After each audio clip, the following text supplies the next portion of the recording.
ओम शांति। आज मुरली है 5 जनवरी 2026 की। प्रातः मुरली। ओम शांति। वावदादा मधुबन। मीठे बच्चे, बाबा की श्रीमत से तुम मनुष्य देवता बनते हो। गीता का ज्ञान और राजयोग तुम्हें पूर्ण पावन बना देता है। प्रश्न है, सतयुग में हर चीज अच्छी से अच्छी सतो प्रदान होती है, क्यों? उत्तर है, क्योंकि वहाँ मनुष्य सतो प्रधान है। जब मनुष्य अच्छे हैं तो सामग्री भी अच्छी है और मनुष्य बुरे हैं तो सामग्री भी नुकसानकारक है। सतो प्रधान सृष्टि में कोई भी वस्तु अप्राप्त नहीं हुई है, कुछ भी कहीं से मांगना नहीं पड़ता। ओम शांति। बाबा इस शरीर द्वारा समझाते हैं, इनको जीव कहा जाता है। इनमें आत्मा भी है और तुम बच्चे जानते हो परम पिता परमात्मा भी इनमें है।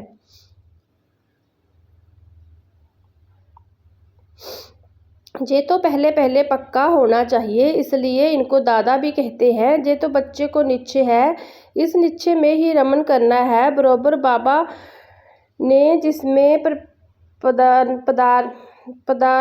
पदरामणी की है, बरोबर बाबा ने जिसमें पदरामणी की है वह अवतार लिया है। उनके लिए बाबा खुद कहते हैं, मैं इनके बहुत जन्मों के अंत में भी अंत में आता हूँ। बच्चों को समझाया गया है, जे है सर्वशास्त्र श्रोमणी गीता का ज्ञान। श्रीमत अर्थात श्रेष्ठ मत, श्रेष्ठ ते श्रेष्ठ मत है, ऊंच ते ऊंच भगवान की। जिसकी श्रीमत से तुम मनुष्य देवता बनते हो, तुम भ्रष्ट मनुष्य श्रेष्ठ देवता बनते हो। तुम आते ही इसलिए हो। बाप भी खुद कहते हैं, मैं आता हूँ तुमको श्रेष्ठचारी निर्विकारी मत वाले देवी देवता बनाने। मनुष्य देवता बनाने का अर्थ भी समझना है। विकारी मनुष्य निर्विकारी देवता बनाने आते हैं। सतयुग में मनुष्य रहते हैं परंतु देवी गुणों वाले। अभी कलयुग में है आसुरी गुण वाले। सारी मनुष्य सृष्टि परंतु वह है ईश्वरीय बुद्धि। जे है आसुरी बुद्धि, वहाँ ज्ञान जहाँ भक्ति। ज्ञान और भक्ति अलग अलग है ना। भक्ति की पुस्तक कितनी और ज्ञान की पुस्तक कितनी है। ज्ञान का सागर बाबा है, उनका पुस्तक भी तो एक ही होना चाहिए। जो भी धर्म स्थापन करते हैं उनका पुस्तक एक होना चाहिए।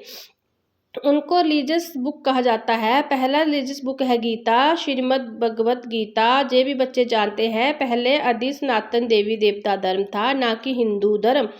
मनुष्य समझते हैं गीता में हिंदू धर्म स्थापन हुआ और गीता गाई है श्री कृष्ण ने। कोई से पूछो तो कहेंगे परंपरा से जे श्री कृष्ण ने गाई है, कोई शास्त्र में श्री भगवानुवाच है नहीं। श्री भगवत गीता भगवानुवाच लिख दिया है। जो गीता पढ़े होंगे उनको सहज समझ में आएगा। अभी तुम समझते हो इस गीता ज्ञान में मनुष्य देवता बने हैं। जो भी बाबा तुमको दे रहे हैं, राज जो सिखा रहे हैं, पवित्रता भी सिखा रहे हैं। काम महाशत्रु है, इस द्वारा ही तुमने हार खाई है। अब फिर इन पर जीत पाने से तुम जगत जीत अर्थात विश्व का मालिक बन जाते हो। ये तो बहुत सहज है। बेहद का बाप बैठ इनके द्वारा तुमको पढ़ाते हैं। वह है सभी आत्माओं का बाप। जे फिर है बेहद का बाप। मनुष्यों का नाम ही बेहद का बाप मनुष्यों का नाम ही है प्रजापिता ब्रह्मा। तुम कोई से भी पूछोगे ब्रह्मा के बाप का नाम बताओ तो मूंझ पड़ेंगे। ब्रह्मा विष्णु शंकर है क्रिएशन। ब्रह्मा विष्णु शंकर है क्रिएशन। इन तीनों को कोई तो बाप होगा ना, तुम दिखाते हो। इन तीनों का बाप है निराकार शिव। ब्रह्मा विष्णु शंकर को सूक्ष्म वतन के देवता दिखाते हैं, उनके ऊपर है शिव। बच्चे जानते हैं शिव बाबा के बच्चे जो भी आत्माएं हैं उनको अपना शरीर तो होगा, वह तो सदैव निराकार परम पिता परमात्मा है। बच्चों को मालूम हुआ है निराकार परम पिता परमात्मा के हम बच्चे हैं। आत्मा शरीर द्वारा बोलती है। परम पिता परमात्मा कितनी सहज बातें हैं, इसको कहा जाता है अल्फ वे। पढ़ाते कौन है? गीता का ज्ञान किसने सुनाया? निराकार बाप ने। उन पर कोई ताज आदि है नहीं। वह ज्ञान का सागर बीच रूप चैतन्य है। तुम भी चैतन्य आत्माएं हो ना। सभी जाड़ों का आदि मध्य अंत को तुम जानते हो। बल माली नहीं हो परंतु समझ सकते हो कैसे बीज डालते हैं, इनसे जाड़ निकलते हैं। वह तो है जड़ जाड़, जे है चैतन्य। तुम्हारी आत्मा में ज्ञान है और कोई की आत्मा में ज्ञान होता नहीं। बाबा चैतन्य मनुष्य सृष्टि का बीज रूप है तो जाड़ भी मनुष्यों का होगा। जे है चैतन्य क्रिएशन बीज और क्रिएशन में फर्क तो है ना। आम का बीज डालने से आम निकलता है, फिर जाड़ कितना बड़ा होता है। वैसे मनुष्य का बीज में मनुष्य कितने फर्टाइल होते हैं। जड़ बीज में कोई ज्ञान नहीं है, जे है चैतन्य बीज रूप। इनमें सारे सृष्टि रूपी जाड़ का ज्ञान है कि कैसे उत्पत्ति, पालना, फिर विनाश होता है। जे बहुत बड़ा जाड़ खलास हो, फिर दूसरा नया जाड़ कैसे खड़ा होता है। जे है गुप्त, तुमको ज्ञान भी गुप्त मिलता है। बाबा भी गुप्त आए हैं, तुम जानते हो। जे कलम लग रहा है, अभी तो सब पतीती बन गए हैं। अच्छा, बीज से पहले पहले नंबर में जो पता निकला वह कौन था? सज्जू का पहला पत्ता तो श्री कृष्ण को ही कहेंगे, लक्ष्मी नारायण को नहीं। नया पत्ता छोटा होता है, पीछे बड़ा होता है। तो इस बीज की कितनी महिमा है। जे है चैतन्य है ना, फिर पत्ते भी निकलते हैं, उन्हीं की महिमा तो बहुत होती है। अभी तुम देवी देवता बन रहे हो, देवी गुण दान कर रहे हो।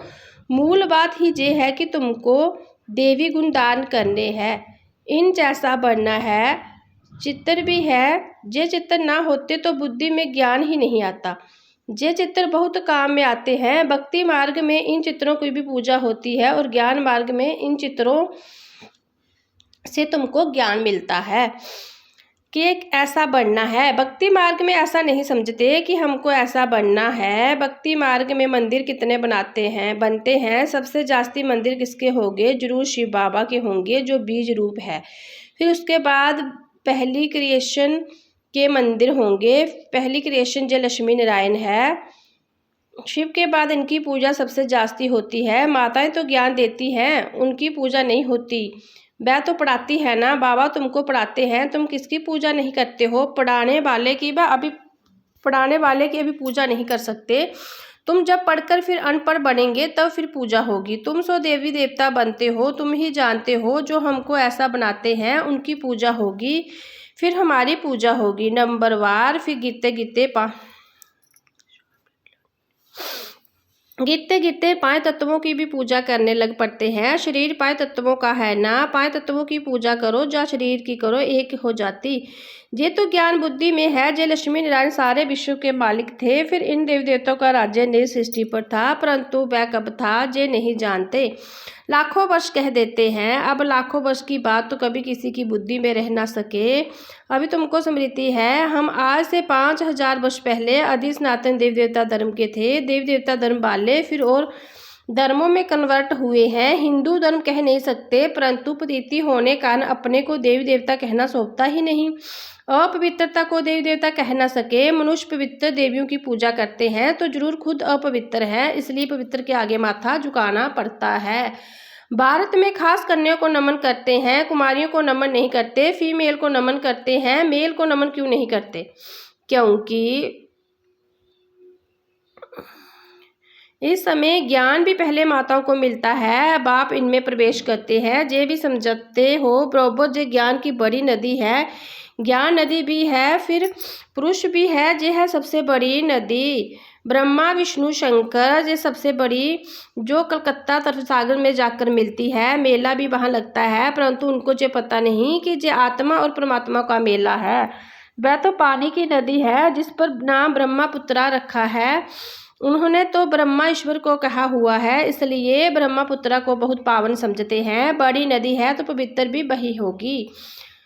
पतिती पावन वास्तव में गंगा को नहीं ब्रह्मपुत्रा को कहा जाए। मेला भी इनका लगता है, ये भी सागर और ब्रह्मा नदी का मेला है। ब्रह्मा द्वारा अडॉप्शन कैसे होती है, ये गृह बातें समझने की है, जो प्राय लोप हो जाती है। ये तो बिल्कुल सहज बात है। भगवानु बाच मैं तुमको राजो सिखाता हूँ, फिर ये दुनिया ही खलास हो जाएगी। शास्त्र आदि कुछ भी नहीं रहेंगे। फिर भक्ति मार्ग के शास्त्र होते हैं, ज्ञान मार्ग में शास्त्र होते नहीं। मनुष्य समझते हैं जो शास्त्र परंपरा से चले आते हैं, ज्ञान तो कुछ है नहीं। कल्प की आयु ही लाखों वर्ष कह दी है, इसलिए परंपरा कह देते हैं। इनका कहा जाता है अज्ञान अंधेरा। अभी तुम बच्चों को जो बेहद की पढ़ाई मिलती है, जिससे तुम अधिक मध्य अंत का राय समझा सकते हो। तुमको इन देव देवताओं की हिस्ट्री ज्योग्राफी का पूरा पता है। जे पवित्र पर्वती मार्ग वाले पूज्य थे, अभी पुजारी पतिती बने हैं। सतयुग में है पवित्र पर्वती मार्ग, जहाँ कल युग में अपवित्र पर्वती मार्ग है। फिर बाद में निर्पर्वती मार्ग होता है, वह भी ड्रामा में है। उनको संन्यास धर्म कहा जाता है। गर्वर का संन्यास का जंगल में चले जाते हैं, वह है हद का संन्यास। रहते तो इसी दुनिया में है, इसी पुरानी दुनिया में है। तुम समझते हो हम संगम युग पर ही है, फिर नई दुनिया में जाएंगे। तुमको तिथि तारीख सेकंड सहित सब मालूम है। वह लोग तो कल्प की आजू ही लाखों वर्ष कह देते हैं, इनका पूरा हिसाब निकाल सकते हैं। लाखों वर्ष की तो कोई बात कोई याद भी ना कर सके। अभी तुम समझते हो बाप क्या है, कैसे आते हैं, क्या कर्तव्य करते हैं। तुम सबके ऑक्यूपेशन को जनपत्री को जानते हो। बाकी जाड़ के पत्ते तो ढेर होते हैं, वह गिनती थोड़ी कर सकते हैं। इस बेहद सृष्टि रूपी जाड़ के कितने पत्ते हैं? 5000 वर्ष में कितने करोड़ है, तो लाखों वर्ष में कितने अनगिनत मनुष्य हो जाए। भक्ति मार्ग में दिखाते हैं, लिखा हुआ है सतयुग इतने वर्ष का है, त्रेता इतने वर्ष का है, द्वापर इतने वर्ष का है। तो बाबा बैठ तुम बच्चों को जो सब राय समझाते हैं। आम का बीज देखने में आम का जाड़ सामने आ जाएगा। अभी मनुष्य सृष्टि का बीज रूप तुम्हारे सामने है। तुमको बैठ जाड़ का राय समझाते हैं, क्योंकि चैतन्य है। बताते हैं हमारा जो उल्टा जाड़ है। तुम समझा सकते हो जो भी इस दुनिया में है, जड़ व चैतन्य हूबहू रिपीट करेंगे। अभी कितनी वृद्धि को पाते रहते हैं, सतयुग में इतना हो नहीं सकता। कहते हैं फलानी चीज़ ऑस्ट्रेलिया से जापान से आई। सतयुग में ऑस्ट्रेलिया जापान आदि थोड़े ही थे। ड्रामा अनुसार वहाँ की चीज़ें जहाँ आती है, पहले अमेरिका से गेहूँ आदि आते थे। सतयुग में कहाँ से आएगी, थोड़े ही। वहाँ तो है ही एक धर्म, सब चीज़ें भरपूर रहती है। जहाँ धर्म वृद्धि को पाते रहते हैं तो उनके साथ सब चीज़ें कम होती जाती है। सतयुग से कहाँ से मांगते नहीं, अभी तो देखो कहाँ से मांगते हैं। मनुष्य पीछे वृद्धि को पाते गए हैं। सतयुग में तो अप्राप्त कोई वस्तु होती नहीं, वहाँ की हर चीज़ सतो प्रधान बहुत अच्छी होती है। मनुष्य ही सतो प्रधान है। मनुष्य अच्छे हैं तो सामग्री भी अच्छी है, मनुष्य बुरे हैं तो सामग्री भी नुकसानकारक है। साइंस की मुख्य चीज़ है एटॉमिक बम, जिसमें इतना सारा विनाश होता है। कैसे बनाते होंगे? बनाने वाली आत्मा में पहले से ही ड्रामा अनुसार ज्ञान होगा। जब समय आता है तब उनमें वह ज्ञान आता है जिसमें सेंस होगी, वह काम करेगी और दूसरों को सिखाएंगे। कल्प जो पाठ बजाया है वही बजता रहता है। अभी तुम कितने नॉलेजफुल बनते हो, इनसे जास्ती नॉलेज होती नहीं। तुम इस नॉलेज से देवता बन जाते हो। इससे ऊंच कोई नॉलेज है नहीं, वह है माया की नॉलेज जिससे विनाश होता है। वह लोग मून में जाते हैं, खोजते हैं। तुम्हारे लिए कोई नई बात नहीं। जहाँ सब माया के पंप हैं, बहुत शो करते हैं, अति डीपनेस में जाते हैं। बहुत बुद्धि को लड़ाते हैं। बहुत कुछ कमाल कर दिखावे। बहुत कमाल करने से फिर नुकसान हो जाता है। क्या क्या बनाते रहते हैं, बनाने वाले जानते हैं इनसे जे विनाश होगा। अच्छा मीठे मीठे सिकलते बच्चों प्रति माता पिता बाप दादा का जात प्यार और गुड मॉर्निंग। रूहानी बाप के रूहानी बच्चों को नमस्ते। हम रूहानी बच्चों के रूहानी प्यारे बाबा को गुड मॉर्निंग, नमस्ते, ओम शांति।